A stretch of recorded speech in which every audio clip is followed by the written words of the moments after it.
Imagine you are lost in the Sahara Desert. No trees, no signs, nothing.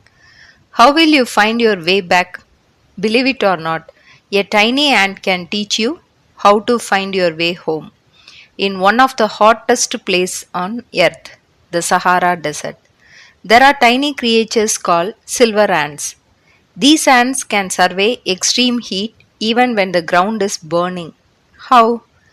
They have special silver hairs on their body that reflect sunlight. Almost 70% of the heat goes back. And their long legs, they keep their body away from the hot sand. Because of this, they can run in the hot sun for about 10 minutes. In normal places, ants use smell to find their way. But in the desert, no plants, no trees, no smell trails. So, how do they find their way back home? They use only two things: direction, step count. Let's understand this. First, direction. Ants don't see like us. We have one lens in each eye, but ants have around 80 tiny lenses. Because of this, they can track the sun's position.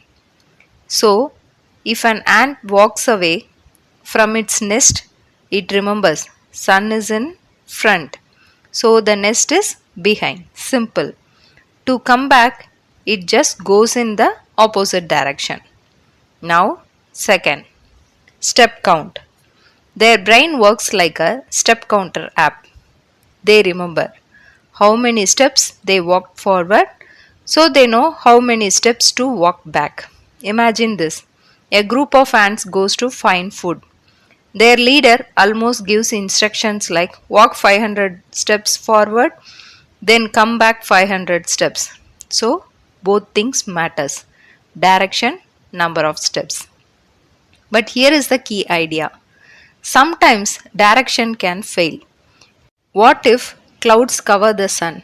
What if something blocks their view? Then what do they depend on? Only the number of steps. Now think carefully. From where they started, how far they went, and how far they returned. If we only care about distance, not direction, that idea is called absolute value. So, in simple words, absolute value means how far, not which direction. And that is how even a tiny ant teaches us mathematics. This is not the end of the lesson, it's the beginning of your thinking. Think about it once again after the video.